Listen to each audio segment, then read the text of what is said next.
I'd like to thank you all for coming. This morning, I've been asked if I would talk about how this experience happened. So I'll do that because there's people from England and people from New Zealand came all that way, and I think they should know.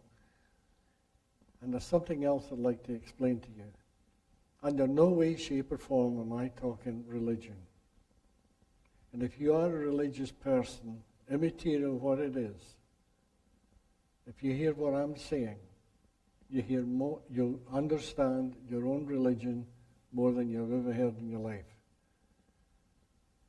So I don't want to do that, and I don't want to talk about politics. I just want to talk about truth. And 34 years ago, I was a welder, grade 9 education. Just an ordinary, everyday human being.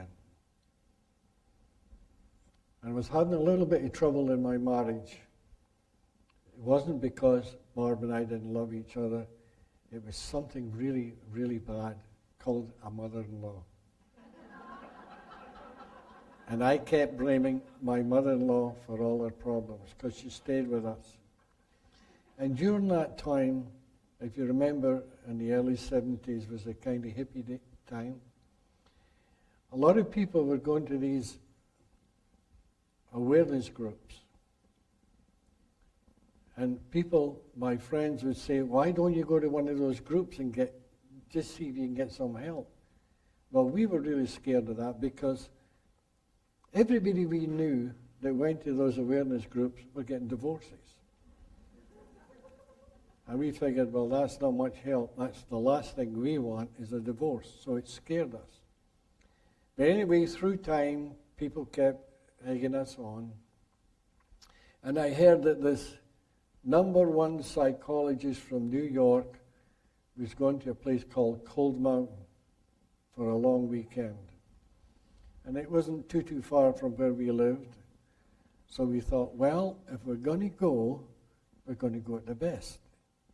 So we took what money we had and we registered. A week later, we chickened out. We phoned up and said, we've changed our mind, we don't want to come. We were too scared. So 2 weeks later, we decided to go again. So we phoned up and re-registered. A week later, we phoned up and said, we've changed our mind. The third time, we phoned up, re-registered again, and the woman says, is this Sid Banks from the Nanaimo? And I felt so ashamed. I could never back out.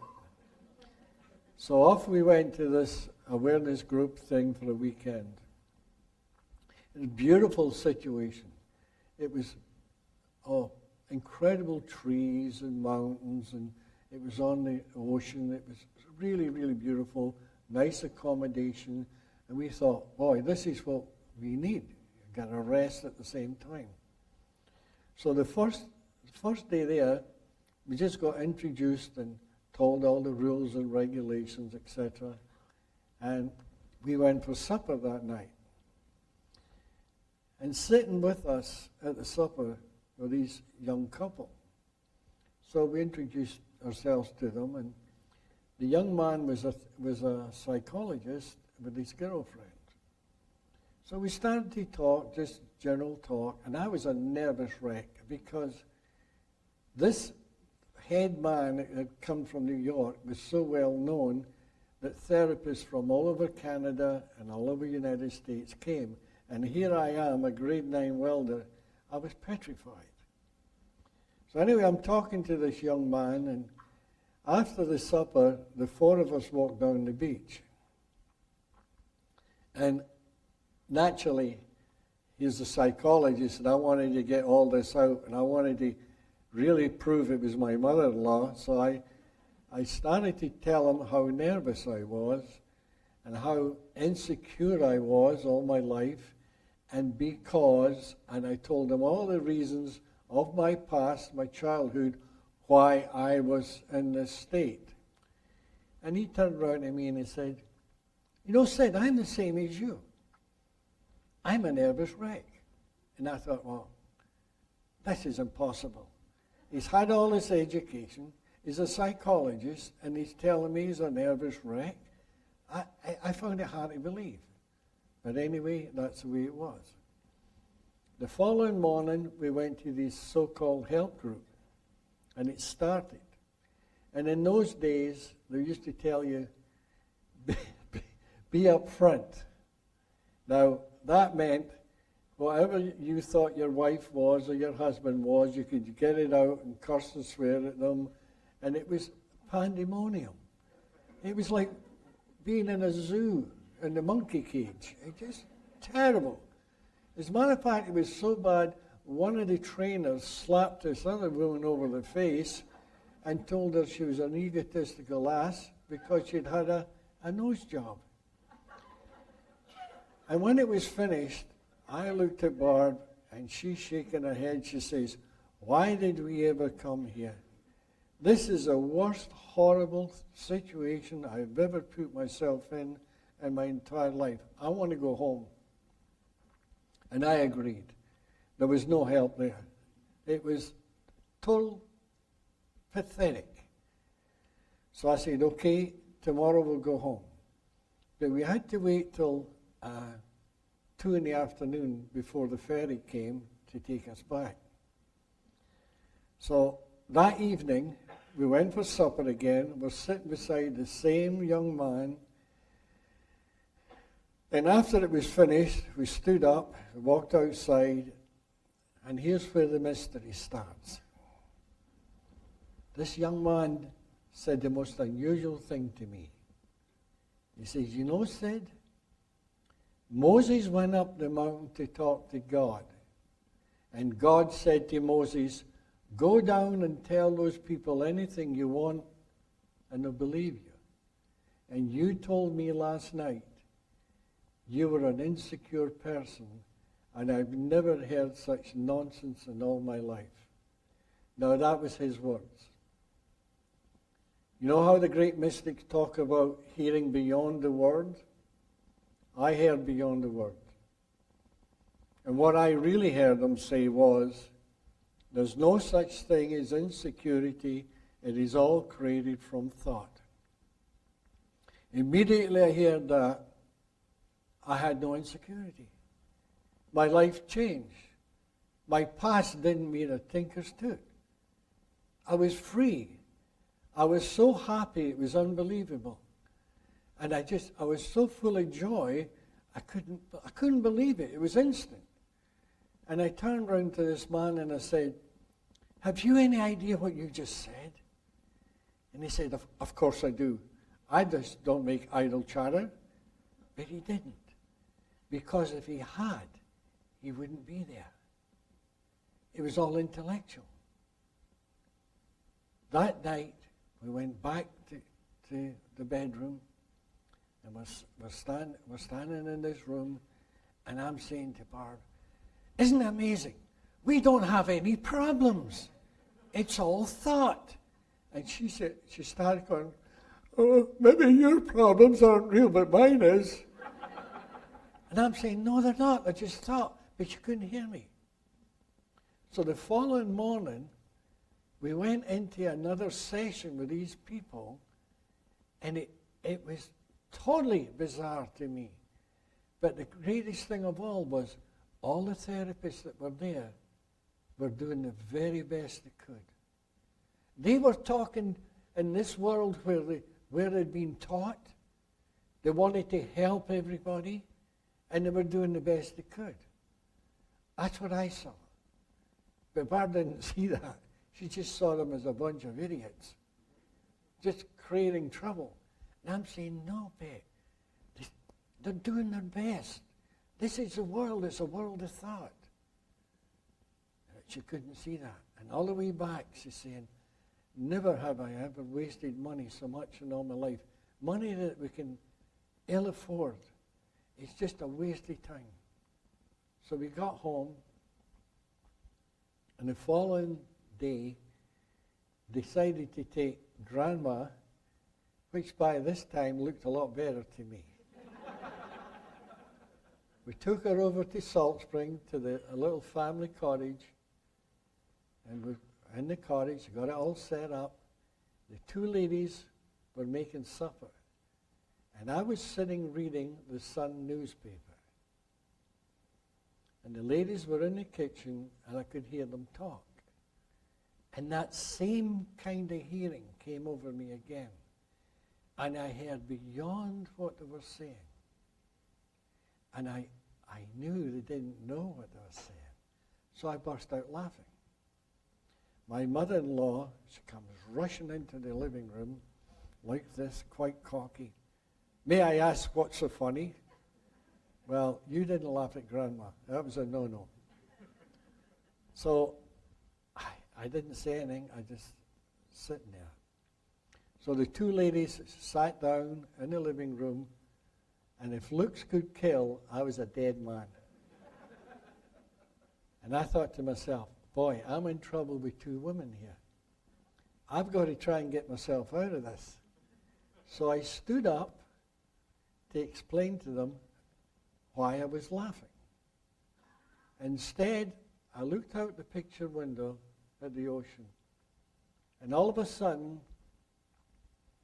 it was like I was losing control of myself, and I was being sucked down this tunnel. And right there and then, I realized the true nature of what you call God. In that moment, I realized the true nature of what you call divine mind. And I was shrouded in white light, buzzing white light. It was just like I was in the middle of it. And I turned round to Barb and I said, I started to cry. And I said, I'm home, I'm free, I've made it, I've conquered this world. This means to say that you and I will be traveling all over the world, and I'm going to change psychology and psychiatry forever, way beyond anybody ever even dreamt of. Now, you can imagine. These two women just stood there, dumbfounded, because they thought I had flipped. I had definitely lost my marbles. But what I realized when I had that insight, when in the middle of it, I realized, and this is very important, because what I realized was life was a divine dream, suspended within the boundaries of time, space, and matter. Now, at the beginning as I talk, I'd talk in a mystical manner. It sounds mystical, but it's so logical, so simple, that's what's making it mystical. And I'm sure that most of you will never get it. You'll never understand what I'm saying. But if you get a nice feeling, you're getting it. If the intellect comes in and says, oh, I know what you're talking about, and you get angry, or you get a little put off at me, you're not getting it. I remember once I was talking to about 200 people. And this lady got up halfway through it. She says, Sid, may I say something? I said, yes, what is it? She says, I don't know one damn word you're talking about. And I said, that's good. She says, what do you mean good? I came here to hear you, and I don't know what you're talking about, and you're saying that's good? I said, yes, it's good. And she says, I don't get this. And I looked at the audience and I said, well, everybody in here, please raise your hand if you don't know what I'm talking about. One hand went up. One hand said they knew what I was talking about. And that one hand argued with me all night. Because I'm not talking to your intellect. I'm not interested in what your problems are. I'm talking to a divine wisdom. And there's another thing. Sometimes I'll say divine wisdom, divine this or divine that. Because I'm with psychologists, I'll say universal. And some people might say, oh, I don't like that universal thing. Why don't you say divine? So I'll switch. Then somebody will say, I don't like that divine. I like universal. So you can't please everybody. And this is why I'm telling you, ignore my words. Please ignore my words. Listen for a feeling. Because I am not talking to your intellect. I'm not interested in who you are, what you've done, what you will do. I'm not interested in that. I'm interested in what's inside you. And what lies inside you is a divine wisdom. And divine wisdom is an intelligence, a divine intelligence before the contamination of human thought. That's why your intellect is the human thought. I'm interested inside. There's an innate health in everybody. And if you can touch that innate health, that's where a miracle happens. Well, it's supposedly a miracle. I didn't tell you the whole story, believe me. Because after this experience, the following day, those two women, they wouldn't even talk to me. They were scared. And I didn't blame them one single bit. And finally, my mother-in-law says to me, how dare you say that you're going to change psychology and psychiatry of the world? You don't even know what psychology and psychiatry are. And she was right. I couldn't even spell the word. But I did know that I'd found the secret of the mind. And I knew if any therapist in the world could hear even the slightest bit what I was saying, they would heal people. I know that. There is no doubt. I knew that. The following day, my mother-in-law challenged me again. Very definitely challenge. How are you going to change psychology and psychiatry of the world? What do you know? And I said, well, I'll tell you, Mom. One of the greatest secrets in this world is that there's three principles. The principle of divine mind, divine consciousness, and divine thought. And these three principles let us see creation and guide us through this life. And I doubt very much if many therapists in this world know that. Then she challenged me again and said, well, what are those three principles? I said, well, and I never knew this before in my life. You must understand this is the first time in my life I've ever spoken about it. And without thought, I said, divine mind is the universal intelligence of all things, whether in form or formless. Divine consciousness is the gift that allows us to see creation and all it entails. Divine thought is the gift that allows us to go through this world as thinking creatures. Well, it was pretty bad, the results of saying that. 3 days later, I went back to my work where I'd worked for 12 years. Everybody knew me, but they didn't. Very few even recognized me. I went to go in my locker and somebody grabbed my wrist and said, why are you going in Scotty's locker? My face had changed. My voice had totally changed. My attitude had changed. The way I behaved to people changed. Literally everything changed. And I saw everybody in this work, 200 or 300 people, all coming from those three principles. The ones that were angry were using them to become angry. The ones that were happy were using them to be happy.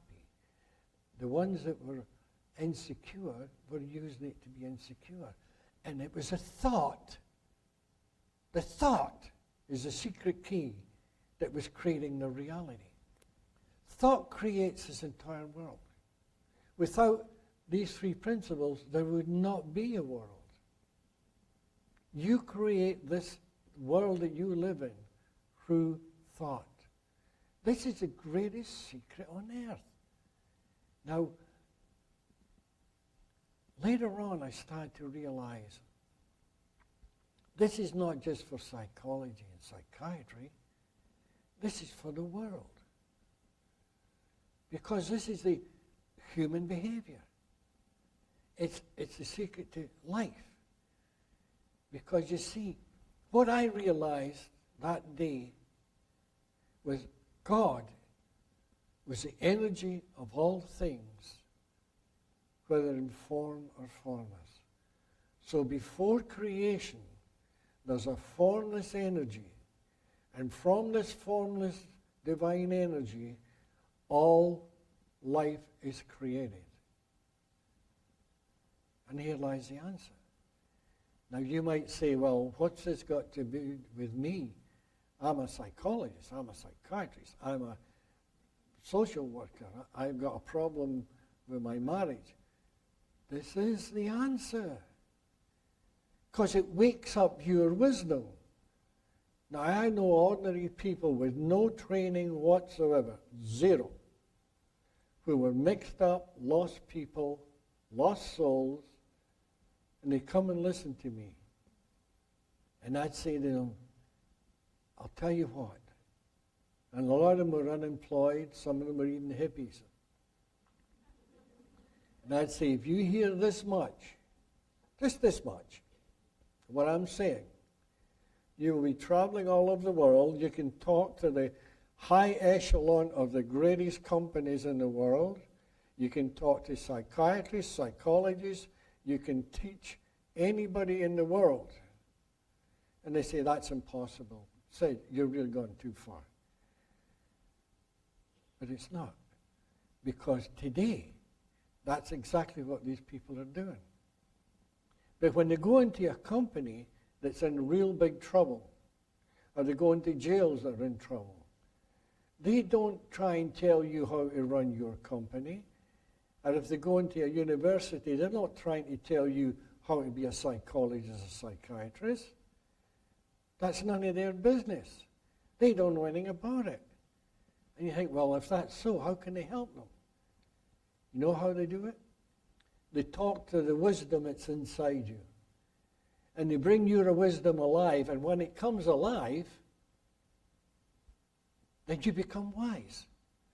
You become a wise doctor, a wise businessman, a wise policeman, a wise anything, because it's your wisdom. And that wisdom that's inside is 1,000 times more powerful than the intellect. Because you are connected. See, when you're born, you come in from really nothing. You come into a world of form. And that world of form, as soon as you come in, you start using the three principles. When these three principles, you see this divine illusion. And this divine illusion to you is real. And you work through this divine illusion, and the name of the game is go find yourself. Now, the Eastern philosophies, they'll say the idea, go find yourself. Now, people go all over the world looking for themselves. But they'll never find it, because that's not what they're talking about. That's a metaphor. What they're saying is, find the true truth that's inside yourself. And your self is that well, there's lots of names you can put on it. It could be called God. It could be called anything. There's many, many names you can put on it. And I don't even want to put a name on it. But no matter what name you put on the truth, it is not the truth. It's a metaphor. If I say to you, I saw this beautiful tree, I'm not telling you what a tree is. I'm just telling you a word that describes something that's alive. And that's the same with the truth that's inside you. And this is where the secret is. If somebody's mentally ill or mentally unhealthy, what it is, it's their own thoughts that are creating it. If you're mentally sick because of your thoughts, and you change your thoughts to positive, you become a healthy human being. And people say, well, it's not that simple, because you see, this fellow, he had a real bad past and bad experiences. That's in the illusion. The past is no longer real. The past is an illusion in time. And it's carried through time in your head as if it's still alive and it still controls you. Once you see that the past is just an illusion, it's finished, it's history, then that frees you from all the problems. The problem is created from thought. Thought is the magical principle. If you're a therapist, you don't have to worry about consciousness because you're already conscious. You don't have to worry about mind because you've already got a mind. All you have to work with is thought. Whatever you think will be.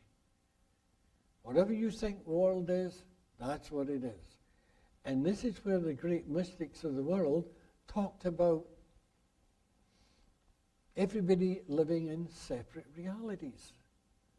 All you people here today, there's not one of you living the same reality. Because you've got a freedom of speech. Not the freedom of speech, I'm sorry. The freedom of thought. That's what you call your free will. We all think differently, but we all use the same principles. But if you can find out the essence of these principles, then this is where you'll find your health. This is where you'll find a problem to your marriage. This is where you'll find a problem to when you work, what you do for a living. It doesn't matter. We want you to become wiser because you lift the consciousness. When you lift the consciousness of human beings, they become consciously aware. Now, I've had people say to me, and I've said this is nothing new. You go down to the library, you go into a bookstore, and you'll find 100 books all written about consciousness. I've never seen one. You go to the library, you go to the bookstore, and you get those books read enough, and they might be 2 inches thick by this big. But what they're doing is they're talking about what you do with your consciousness, what you do with your thoughts. It's not the essence of consciousness. And finding out what you do with it is of no value. It's no value. You've got to find what consciousness is, what thought is. What is this principle that's so important? What is this divine principle? Now, if you get a book and it's mystical, maybe you'll find it in there where some mystic is talking about the world being an illusion. You have heard about, I'm sure most of you have read a book talking about Great Awakening. When somebody has a great awakening. Well, that's what I'm talking about.